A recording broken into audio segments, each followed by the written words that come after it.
Hello everyone, আমি Priyadarshini Chatterjee, RG Kar medical college and হসপিটালে second year MBBS student and welcome back to my channel.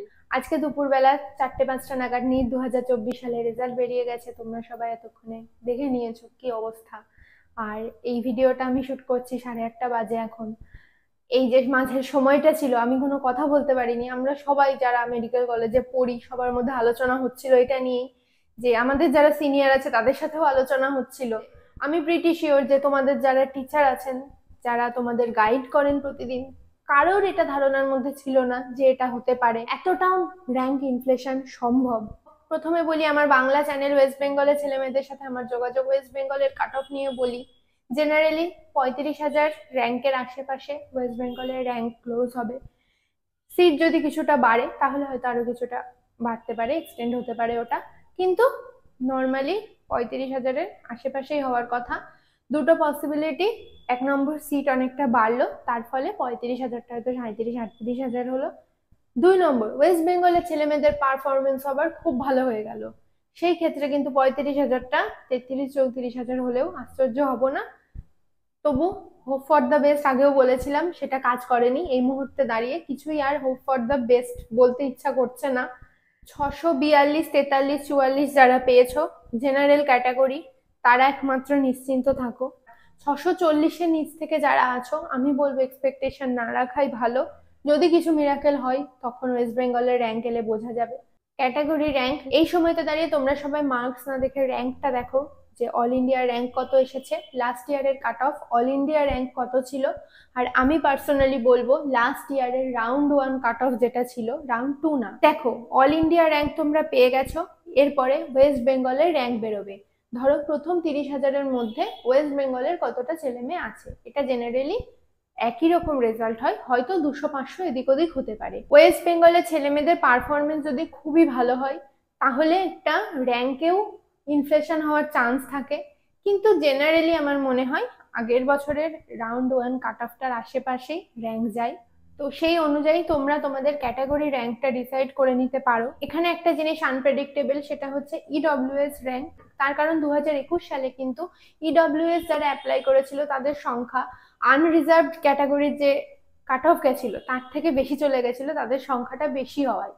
তাই জন্য EWS কতজন apply করছে এই সংখ্যক ছেলে মেয়েদের মধ্যে এটা ম্যাটার করবে। যদি লাস্ট 2 বছরের মতন থাকে তাহলে ইডব্লিউএস ও সেম থাকবে, নইলে ইডব্লিউএস টা বলা একটু কঠিন হয়ে যায়। আমার মতে 643-44 যারা পেয়েছো তার উপরে সেটা সেফ, 35,000-এর আশেপাশে র্যাঙ্কটা সেফ। আমার মনে হয় 640-এর নিচে যারা পেয়েছো তারা প্রত্যেকে নেক্সট কি অপশন এটা ভাবা বেটার। এটা বলতে তোমাদের চেয়ে বেশি আমার খারাপ লাগছে, তার কারণ আজকে একটা 635 পাওয়া ছেলে বা মেয়ে যখন আমাকে কোয়েশ্চেন করছে, দিদি আমি 635 নম্বর পেয়েছি আর 54,000 র্যাঙ্ক করেছি, আমি কি কলেজ পাবো, তাকে আমি কি উত্তর দেব আমি নিজেও বুঝতে পারছি না। তার কারণ এটা তাকে আমি কখনোই বলতে পারি না যে তুই ঠিক করে পড়িসনি, তুই মিস্টেক অ্যানালাইসিস কর, পরের বার আরো কিভাবে বেটার হতে পারে সেটা চেষ্টা কর। তার কারণ 635 যে পেয়েছে সে হয়তো 650, 660ও পেতে পারতো। পরীক্ষার হলে সিচুয়েশন অনুযায়ী 10-20 নম্বর এদিক ওদিক হতেই পারে, প্রত্যেকের সেটা কোনো না কোনো মিস্টেক হতে পারে সেই চাপে পড়ে। তো এটাতে তার কোনো ফল্ট নেই যে আমি 635 পেয়েছি আমি 650 কেন পাইনি। এই নম্বরগুলো না খুব কাছাকাছি একটা নম্বর, 500-550 নম্বরের মধ্যে একটা প্রিপারেশন গ্যাপ থাকে, 550-600-র মধ্যে একটা প্রিপারেশন গ্যাপ থাকে। কিন্তু 635 থেকে 650-এর মধ্যে এমন কিচ্ছু প্রিপারেশন গ্যাপ থাকে না যেটার জন্য সে চান্সই পাবে না। হয়তো সে রানিং ইয়ারে পরীক্ষায় বসেনি, তার হয়তো একটা দুটো তিনটে ড্রপ হয়ে গেছে, সে হয়তো তার জীবনের একটা মূল্যবান সময় এই প্রিপারেশনের পিছনে দিয়ে দিয়েছে। এখন সে নেক্সট কি করবে, তার তো কোনো ভুল নেই যে সে সেই ভুলটা শুধরাবে। এটার কারণ হিসেবে আমি শুনছি যে অনেকে বলছে পশ্চিমবাংলার বাইরে বেশ কিছু জায়গাতে পেপার লিক হয়েছিল, তার ফলে হিউজ একটা র্যাঙ্ক ইনফ্লেশন এসেছে। সৎভাবে এটা হতে পারে না, এটা নিয়ে আমার সন্দেহ নেই এমনটা না, কিন্তু ততটা আমার মনে হয় না এটা সত্যি। তার কারণ 2017 সালে প্রথম পশ্চিমবাংলায় নিট হয়, তার আগে পশ্চিমবাংলায় ওয়েস্ট বেঙ্গল জয়েন্ট হতো। 2017-18 সালে নিট চালু হওয়ার পরে তখন সেই সময়তে পশ্চিমবাংলার কাট অফ ছিল 470 থেকে 480। শেষ কলেজ ছিল মালদা মেডিকেল কলেজ।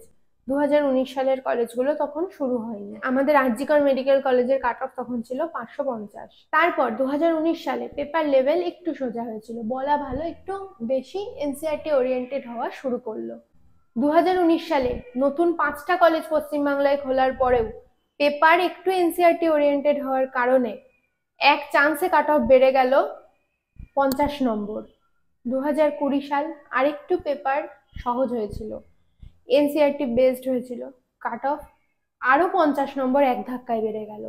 এই যে পরপর দুটো 50-এর গ্যাপ তখন দেখেছিলাম, তার জন্য এবছর যখন 2022-23-এর তুলনায় 24-এর পেপারটা একটু সোজা এসছে, আবার এই যে একটা হঠাৎ করে প্রায় 50-এর গ্যাপ দেখতে পাচ্ছি, এটা দুটো কারণ হতে পারে। প্রথমত এনটিএ এর দোষ আছে, কিন্তু এনটিএ এর দোষটা কোন জায়গায়, অনেক বছর হয়ে গেছে একই রকম পেপার আসছে। আরো বলা ভালো পেপারটা খুব প্রেডিক্টেড আসছে, এখন সবার কাছে সব রকম রিসোর্সেস অ্যাভেলেবেল, সবাই জেনে যাচ্ছে যে এইগুলো পড়লে এইভাবে এইভাবে পড়লে বায়োলজিতে 350 চলে আসবে, ফিজিক্সে 150+ চলে আসবে, কেমিস্ট্রিতে 150 থেকে 160 চলে আসবে, আমাদের সিলেকশন হয়ে যাবে। কেউ যদি ঠিক করে পড়ে, কেউ যদি সময় নষ্ট না করে দিন রাত এক করে 1 বছর ধরে পড়ে, তার নম্বর বেশি আসতে বাধ্য। যে লেভেলের পেপার আসছে সেই তুলনায় যে পরিমাণে রিসোর্সেস অ্যাভেলেবেল। 2 নম্বর কারণ, ছেলে মেয়েরা খুব ভালো পড়ছে। এই যে এত এত নাম্বার এসেছে, এটা স্টুডেন্টদের ক্রেডিট, পুরোপুরি স্টুডেন্টদের ক্রেডিট। এই মুহূর্তে দাঁড়িয়ে ছোটবেলায় একটা রচনা পড়তাম, বিজ্ঞান আশীর্বাদ না অভিশাপ, এইরকমই লাগছে। অনলাইন আসার ফলে যতটা রিসোর্সেস সবার কাছে অ্যাভেলেবেল হলো, এই রিসোর্সের ফলেই কিন্তু এই কাট অফটা এতটা বেড়ে যাচ্ছে, সবাই সব জানতে পারছে। যেটা আমরা প্রথম দিকে সাফার করতাম, সেই সাফারটা এখন করতে হচ্ছে না, তার ফলে এত ভালো রেজাল্ট আসছে। আজকে পশ্চিমবাংলার কাট অফ যেতে চলেছে 645-এর আশেপাশে। এটা গতকালও যদি কেউ বলতো পশ্চিমবাংলার কাট অফ যাবে 645, 645 পেয়ে চান্স পাওয়া যাবে, তোমাদের স্বপ্নের কলেজ, স্বপ্নের সবকিছু কথা তো বাদ দাও, সেটা কেউ হয়তো 24 ঘন্টা আগে বললেও বিশ্বাস করতো না, এখনো বিশ্বাস হচ্ছে না, কিন্তু বিশ্বাস করতে আমরা বাধ্য, আর কোনো উপায় নেই। দেখো 590 600-র নিচে যারা ছিল তারা মোটামুটি জানতে সিলেকশন হবে কি হবে না, কিন্তু ব্যাপারটা তাদের কাছে প্রচন্ড শকিং যারা 610 করে 30 এমনকি 40 হয়তো পেয়েছে, তারা এই সময় তো দাঁড়িয়ে কি করবে। আমার চেনা অনেকে আছে 620-25 নাম্বার পেয়েছে, 2-3 বছর নিটের জন্য ইনভেস্ট হয়ে গেছে, তারপরে 620-30 পাচ্ছে। তারা ভেবেছিল, তাদের সবাইকে বলা হয়ে গেছিল আমি চান্স পেয়ে যাব। সবচেয়ে বড় কথা এটা, মেন প্রবলেম কি জানো, তুমি আমি আমরা সবাই বুঝবো যে কি হয়েছে, যারা জানে না, যাদের মেডিকেল ফিল্ড সম্বন্ধে আইডিয়া নেই, আরো স্পষ্ট ভাবে বলছি, বলা ভালো আমাদের সারাউন্ডিংসে আমরা যে মানুষগুলোকে নিয়ে সমাজে আমরা বাস করি, আমরা যেখানে থাকি, তোমাদের যারা পরিচিত আত্মীয় স্বজন নন মেডিকো, তারা কেউ বুঝবে না নিটের কাট অফ বেড়েছে কি হয়েছে, সবাই বলবে অমুক তো চান্স পায়নি, পড়েনি, পায়নি, এখন অজুহাত দিচ্ছে। এটা নিয়ে তো কিচ্ছু বলার নেই। তোমার ফিল্ডে যারা আছে, তোমার যারা বন্ধু বান্ধব আছে, তোমার যারা সিনিয়র আছে, টিচার আছে, তারা কেবল বুঝবে, এছাড়া কাউকে বোঝানোর সামর্থ্য ক্ষমতা কিচ্ছু আমাদের কারণ নেই। 600-র উপরে পাওয়া জোক নয়, সবাই সমানভাবে পরিশ্রম করেছো, সবাই খুব ডেডিকেশন দিয়ে পড়াশোনা করেছো, কিন্তু এবারে ড্রপ নেওয়ার আগে একটা কথা ভেবো, আমার অমুক রিলেটিভের স্বপ্ন ছিল, ঠাকুমা দাদু, এগুলো অবশ্যই আমাদের কাছে ইমোশন, হোয়াইট কোট পরাটা আমাদের কাছে ইমোশন, বাট শুধুমাত্র ইমোশনের জন্য হোয়াইট কোট পরা আমাদের স্বপ্ন ছিল, এই কথাটার পেছনে একটা কোয়েশ্চেন মার্ক লাগানোর সময় কিন্তু এসে গেছে। কোনোভাবে আমি ডিমোটিভেট করছি না, কিন্তু যেটা বাস্তব সেটা বলছি। আজকে 630 এসেছে, পরের বছর পরীক্ষার হলে গিয়ে আবার কি হবে এটা কেউ গ্যারান্টি দিয়ে বলতে পারে না, কারোর হাতে এটা থাকে না। আমি বলবো যার এবছর এইচএস হলো, প্রথম ড্রপ যে নেবে সে প্রথম ড্রপ নিয়ে দেখতে পারো, কিন্তু যার একটা ড্রপ নেওয়া হয়ে গেছে, দুটো ড্রপ নেওয়া হয়ে গেছে, সে ফুল ড্রপ আর নিও না, সাইডে কোনো একটা কোর্সে ভর্তি হও, সেই কোর্সেরও ফিউচার যেন ভালো থাকে এটা দেখে তোমরা ভর্তি হয়ে থাকো। তার পাশাপাশি যদি মনে হয় নিট দেবো, অবশ্যই নিট দেবে, সেটা নিয়ে কোনো সমস্যা নেই। কিন্তু আমার সময়তে দাঁড়িয়ে যে কথাটা আমি ভেবেছিলাম যে নো প্ল্যান বি, শুধুমাত্র নিট, সেই কথাটা মনে হয় এই সময়তে দাঁড়িয়ে বলার দিন শেষ হয়ে গেছে। এই সময়তে প্ল্যান বি তোমাদের রাখতেই হবে, না রেখে কোনো উপায় নেই। বুদ্ধি করে যে কোর্সটা নেবে সেই কোর্সটায় ভর্তি হও, তার সাথে নিটের প্রিপারেশন নাও, টাইম ম্যানেজমেন্ট করলে সবকিছু সম্ভব। আর সেকেন্ড একটা কথা বলবো, এই সব কিছুর বাইরে বেরিয়ে যেটা হয়েছে খুব আনফরচুনেট, খুব আনএক্সপেক্টেড, ঠিক আছে, তবু বলবো যেটা হয়ে গেছে অ্যাকসেপ্ট করে নেওয়া ছাড়া পৃথিবীতে আমাদের কাছে আর কোনো উপায় নেই। যত খারাপ যা কিছু আমাদের জীবনে হবে সবকিছু আমাদের আলটিমেটলি অ্যাকসেপ্ট করে নিতে হবে, করে নিয়ে এগিয়ে যেতে হবে, নইলে আমরা কেউ সামনের জীবনটাতে যেতে পারবো না। যদি এখনো আমার মনে হয় যে নিটই দেব, সেটা খুব সাবধানতার সঙ্গে প্রতিদিন। কোনো আমাদের সময় এমন হতো যে সপ্তাহে 6 দিন পরে স্যাররা বলতো যে একদিন কেউ পড়াশোনা করবে না, সেদিন শুধু ব্রেক নেবে। হয়তো এখন সেই ব্রেকটা লাগানোর আর সময় নেই। সেই ব্রেকের টাইমটাতে যে পড়বে সে এগিয়ে যাবে। একটা দিনও ছুটি নেই, দিন রাত পড়া। শেষ 3 মাসে যে প্রিপারেশনটা তোমরা করেছিলে, দিনে 12-14 ঘন্টা করে এক টানা পড়েছিলে, তখন যে কথাগুলো বলেছিলাম, সেই মুডে গিয়ে যদি এখন থেকে 11 মাস বা 10 মাস এক টানা পড়তে পারো, তবেই সামনের বছর তোমাদের সিলেকশন হবে। এই মার্কস ইনফ্লেশন সত্ত্বেও জাস্ট সিলেকশনের জন্য 650 থেকে 660 নম্বর টার্গেট রাখতে হবে। শেষ 3 মাসে যে মুডে গিয়ে তোমরা প্রিপারেশন নিয়েছিলে, দিনে 12 থেকে 14 ঘন্টা করে পড়েছিলে, সেই লেভেলে প্রিপারেশন প্রত্যেককে নিতে হবে। এখন থেকে 11 মাস কি 10 মাস যে সময় বাকি আছে, তার সাথে যাদের ড্রপ ইয়ার একটা দুটো হয়ে গেছে, তাদের আমি বলবো অন্য কোর্সে ভর্তি হয়ে যাওয়া ভালো। যদি সে ভর্তি হয়ে যাও, সেই কোর্সেরও কিন্তু একটা চাপ থাকবে।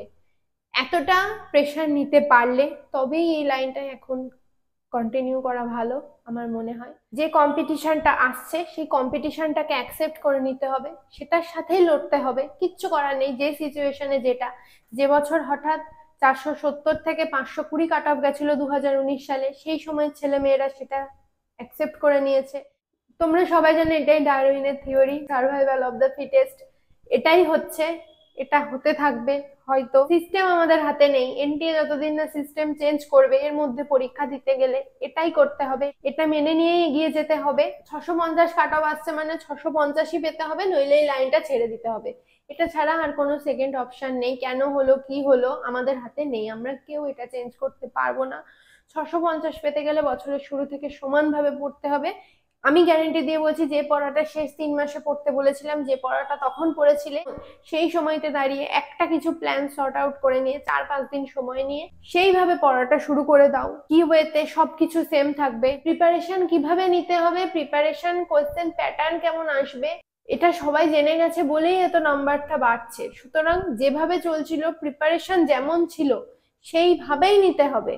শুধুমাত্র আরো পারফেক্ট হতে হবে, আরো বেশি। যদি আমি 10টা মক টেস্ট দেবো ভাবতাম, সেই জায়গায় আমাকে 30টা মক টেস্ট দিতে হবে। যদি আমি দিনে 8 ঘন্টা পড়বো ভাবতাম, আমায় 12 ঘন্টা পড়তে হবে।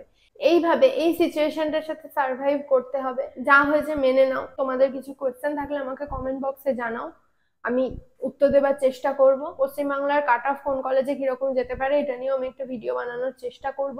আজকের মতো এটুকুই থাক। টাটা।